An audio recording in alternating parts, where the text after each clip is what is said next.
Good morning, everybody. I hope you're all doing really well. I also hope you can hear me over Etta's program. I have given in to assembling the iPad when we're on kind of 30-minute or more car journeys.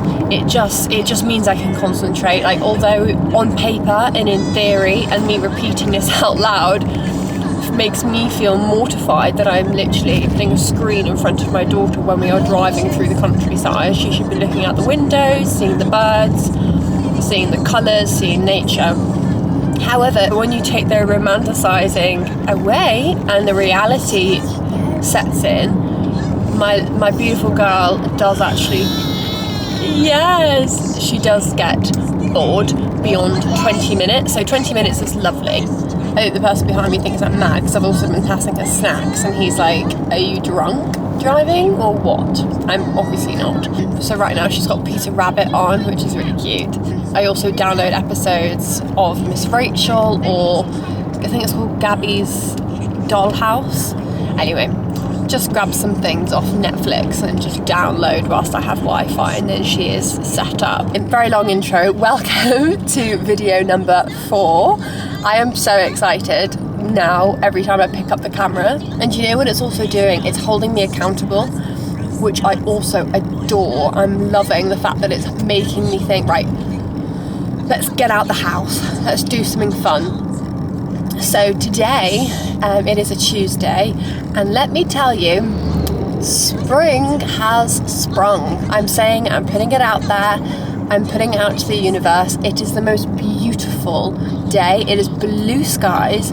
I'm wearing a mohair jumper that I got on sale from Arket, which is one of my favourite Scandinavian brands.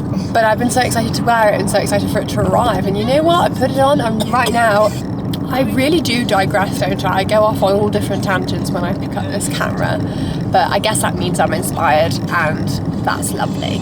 Anyway, it is the most beautiful sky. As I was saying, spring has sprung. It is here. It feels so spring-like. It feels like a brand new season. Why is this person going 30 and a 60? This is actually quite silly now. Pretty sure it's not allowed, is it, to go on a certain amount under a limit on the roads, because at that point you're becoming a hazard in a whole new way. Thing is, I hate overtaking. It makes my heart fall into my tummy, especially in the Cotswolds, because I feel like behind every single corner you have tractors and other farm vehicles, and it's terrifying. So I'm going to overtake. I think we've probably got about 7 cars behind us. I don't know why this person's going so slow. Even when we had a newborn baby in the car, we still went a safe speed. We didn't literally go more than half below the speed limit. Anyway, we're on our way out to the Cotswolds Farm Park. No, I am so excited. I've actually been excited to take Etta before she was even born, before I was even pregnant. I used to live really close to the Cotswold Farm Park, and I used to think, oh, when I have kids, I cannot wait to take them there, especially in the spring, because they have the lambs. So that's what we're going to go and see, the lambing sessions. I think I've timed one of them perfectly. So we're going to go and see the little lambs at the farm. We see all the other farmyard animals, and I'm so excited because Etta has not seen them yet. Despite living in the countryside, she hasn't been up close to the cows and such. So I'm so excited. So yes, we're going, and that is about 35 minutes from our house. I think it's because in between each village are several estates. It's that kind of place, isn't it, the Cotswolds? I think in between every village is 3 or 4 huge 4,000 acre estates, so the distance between each village is extensive. And right, I need to just go ahead and overtake this person because it's getting really silly now. I'm going to put you down. Hello again. I overtook that person. Snaps for me because that was so scary. I don't like it. I'm not a confident driver, really. I mean, I am, because when I was driving around in London every day, it made me a really good driver in terms of small spaces and parking and things like that. But actually I'm more nervous on the open country roads because things can change in a split second, whether it's a deer running into the road, not that I've ever had that, touch wood, or like I said, you're behind farm vehicles. We love the Cotswolds so much. Right, I'm going to see you at the farm.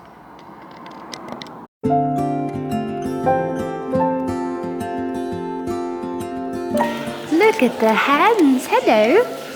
Hello, girls. They're so beautiful. We'd love to have hens and chickens and everything one day. Look at this one in the middle. Say hello. Say hello. I've also bought some food to give them. Oh my goodness, I'm so excited with bunnies. Look how cute. So fluffy.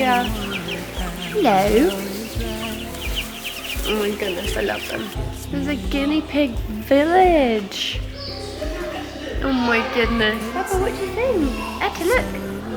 Etta, look at the guinea pigs. Look, Papa. That is so cute. I think I had a guinea pig at one point, but I don't know if it outlasted very long. Guinea pig nursery. I'm sorry. Little baby guineas.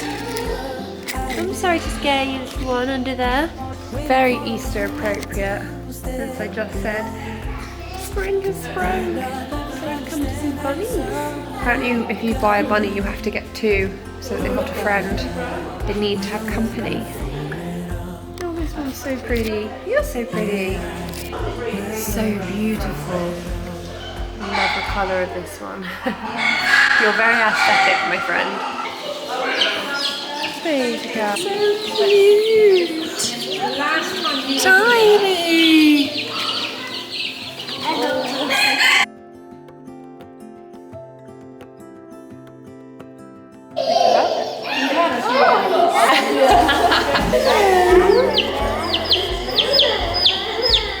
How long ago?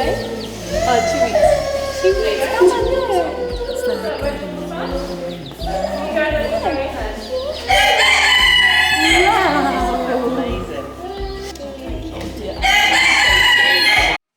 guys, I just held a 2-week-old chick. Oh, it's so cute, so fluffy, so warm. Oh, I love them so much. I remember when I had a horse when I was younger, and at the stables they had chicks, and I remember we like nursed one back to life, which was just so much fun. Oh my goodness, the adventure barn. Okay, let's go in here next. Etta is loving it as well, and she loved looking at the chicks. Going in the sand pit. I think she's gonna love this. I know that there's a sand pit in nursery that she loves. Wow, is that amazing? Wow, is that lovely? Yay! What do you think, Baba? Careful. Careful. Wow. Woo. Yes. Yes. Oh, Baba.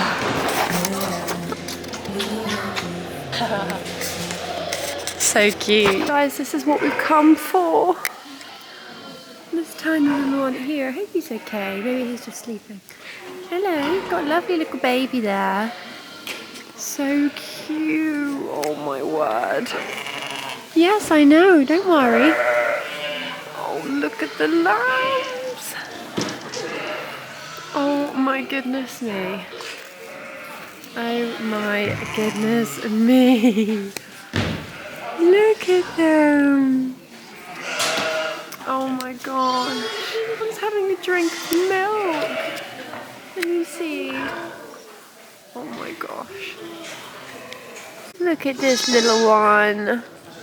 You are so cute. Hello. Careful of your head. Okay, so we'll start the lambing talk now. So hello everyone, welcome to the Cotswold Farm Park and our Animal Barn. My name is Dave, I'm going to give you the talk this afternoon. So what we're going to do is we're going to do a 15 to 20 minute talk, and we're going to run through the lambing process from the rams going into the ewes right the way through to the lambs being weaned off mum's milk. At the end of the talk there'll be time for you guys to ask any questions you may have. So lambing for us starts way back in September. This is when the first of the rams will go into the ewes. What we'll do is we'll put some rattle paint on the front of the rams, and this will allow us to tell when he serves the ewes, as he will leave basically a paint mark on their rump. And we actually change the colour of the rattle paint regularly, and this allows us to predict roughly when each of the ewes is going to give birth to their lambs. And actually the use of rattle paint also has a number of other benefits. Say for example, when the first ram went out with the ewes and he had the yellow paint on, if he went round and served the ewes, and then when we changed to the orange paint, he then went round and re-served the same ewes, this can indicate that the ram had a problem with its fertility, for example. At the other end of the spectrum, if we had one particular ewe that kept getting re-served again and again and again by the ram, that can indicate that she had a problem with her fertility. So we actually have rams going with the ewes from September through to November. And with the ewes gestation period being 5 months, this ensures that we have lambs being born from mid-February through to mid-April. The next major stage on the ewe's lambing journey occurs at 80 to 90 days into the pregnancy. At this point, we will have a guy come up to the farm park with a special ultrasound scanner. We will run all of our ewes up to the stock handling pens, and as they pass through the pens, he will scan their tummies. So for the mums in the audience, very similar to the ultrasounds that you would have had. In this particular scan, the ewe is expecting twins. And we will actually then use, as he scans them, some marker spray to mark the ewes up with marker spray, depending on how many lambs they're expecting. So you'll notice the majority of the ewes in this pen behind me here have got red dots on their right-hand side. This means they've been scanned to have just one lamb. You'll notice a lot of the ewes in the pens towards the top end of the farm have got blue dots on their right-hand side. This means they've been scanned to have twins. Now, twins is the most common number of lambs that a ewe will give birth to. She has 2 teats. If you see anything with a green dot on the right-hand side, this applies to the goats as well. You'll see there's a goat down the front of the pen there with a green dot. That means they've been scanned for triplets. And we actually did have a ewe a few years ago who actually gave birth to 6 lambs, believe it or not. And all 6 lambs survived. So we actually fostered 2 onto other ewes in a process known as a wet adoption, which I'll talk to you a little bit more detail about later on. We actually ended up with 2 pet lambs, but all 6 lambs survived. Cute. These guys are like my spaniels, because I rustled a bag and they all just appeared out of nowhere. Hello. Here you go. Oh. You're funny. The view's insane. Proper Cotswolds. All the farmyard animals. This guy's having a... You okay? I just fed him, maybe he wants more. Not that bothered about the goats and the chickens, but oh my gosh, those lambs were so cute. And a couple of them were 2 days old. And actually something just broke my heart because I noticed that on the board in one of the pens it said 2 lambs born, but there were 3 lambs in there, and the sheep was kind of ramming its head into one of the lambs. I was like, and I said to the lady, I got one of the ladies, and I was like, why is she doing that? And she's like, oh, it's because that's not her lamb. It's obviously snuck in accidentally, and therefore she's threatened that it's in there because she doesn't want it to take the milk from her 2 lambs. So she was protecting her milk for her 2 babies. But therefore, this innocent little lamb, 2 days old, was at risk at that point because the lamb's blooming attacking it. I mean, the sheep's attacking it, sorry. So that wasn't very nice to see. But nature is nature, I guess. It's not all pretty. Big Highland cows. Wow, Papa, look. Look at these big boys. Hello. Let me see. Look at them. Hello. Hi. Oh, look at these little mini tractors. My brother had one of these when we were tiny. Oh, I love that. That's so nostalgic. Oh, like all of our childhood photos. I feel like there's one of these in the background. Oh, I have to get one of those for you, Etta. I bet they do pink ones. No, I like the green. Keep it traditional.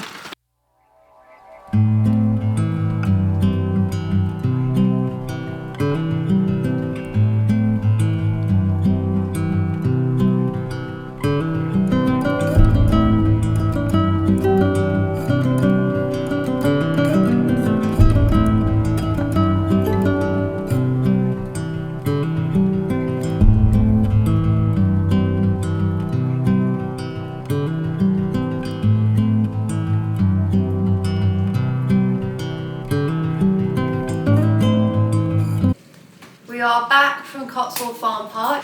We honestly had the best time ever yesterday. When we were in the sand pit, we were in there for so long, where she was actually got upset when I tried to bring her out because we were having so much fun. I obviously put the camera down and she was giggling away and giggling away, and she's only recently started doing a few steps. She's not walking yet properly, but she is doing a few steps here and there, and she was walking in the sand and then she'd like throw herself down, and which was really building her confidence, kind of, you know, it's okay to try and walk and fall over and then try again. Because I think in this house, she's very cautious, she's overly cautious, and I think it's because the dogs are kind of under her feet. I think I've mentioned this before. So it was lovely for her to be on that kind of soft surface in the huge kind of sand, I want to call it a sand room, it was definitely more of a sand pit. But yeah, she absolutely loved it. The heavens opened today. After I said yesterday that spring has sprung, heavens opened today. I mean, to be fair, it's been very blue skies today, but it's been kind of blue skies for an hour, torrential rain for an hour. Good girl, Whiskey. Ready, do you want to go out?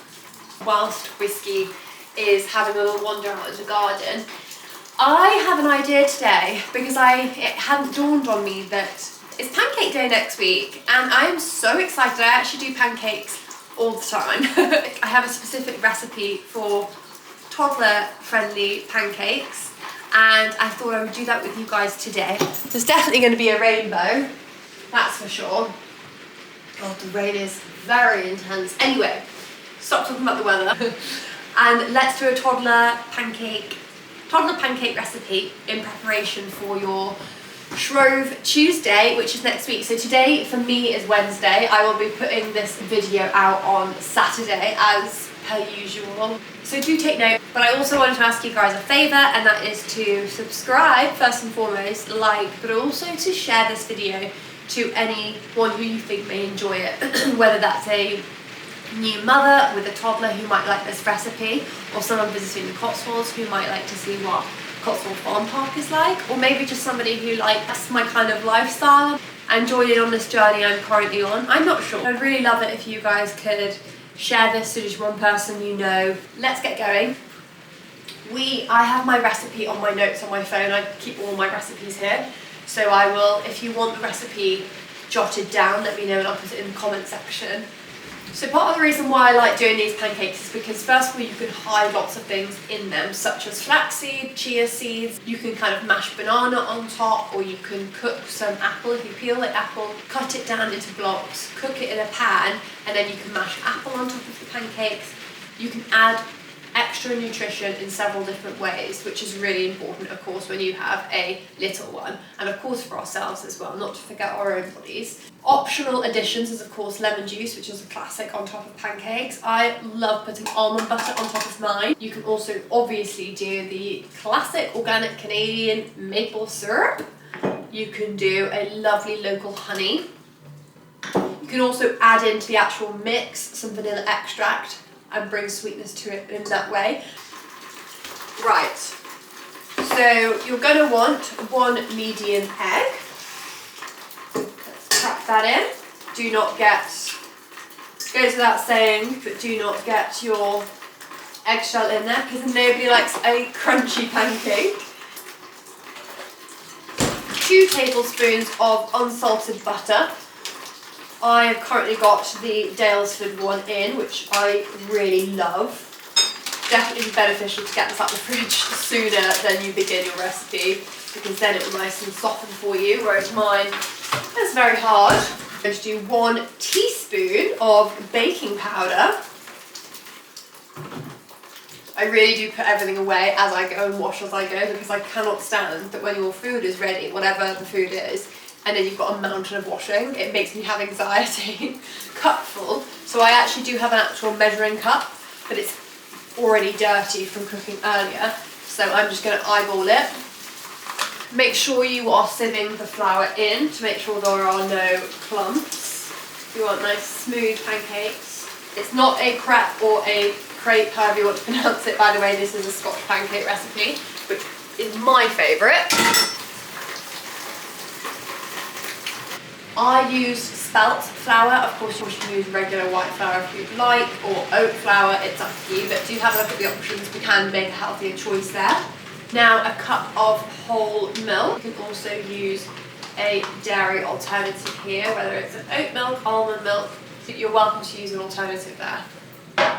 I'm also going to add some cinnamon. It's just a personal favourite of mine. I put it in everything, but you do not have to. Then let's put this in the KitchenAid.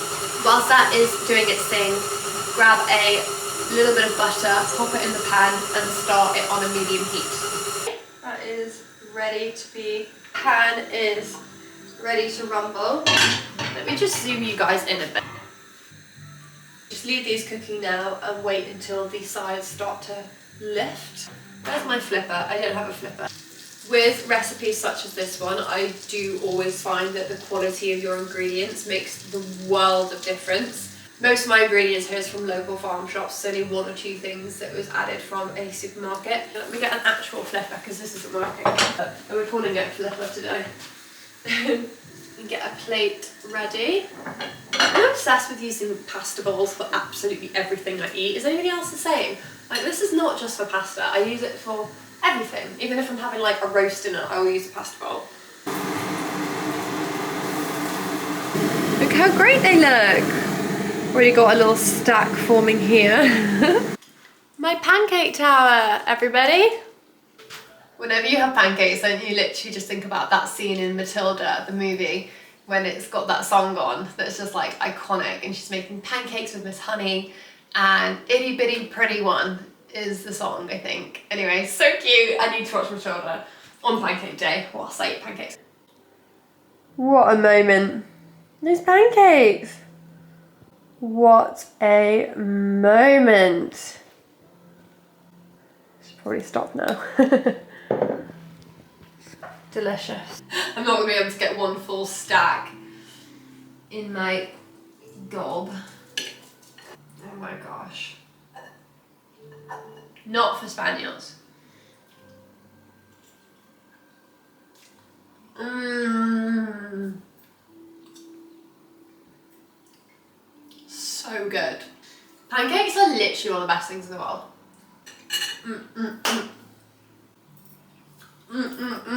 So good. Solid 20 out of 10. I'm not going to put you through watching me eat the entire stack. I'm going to go and eat this in the other room and finish my episode of Summer House on Hey You. And I will catch you when I'm done. Hey guys, I'm just going to quickly end this video here. I hope you are full of pancakes and love like myself.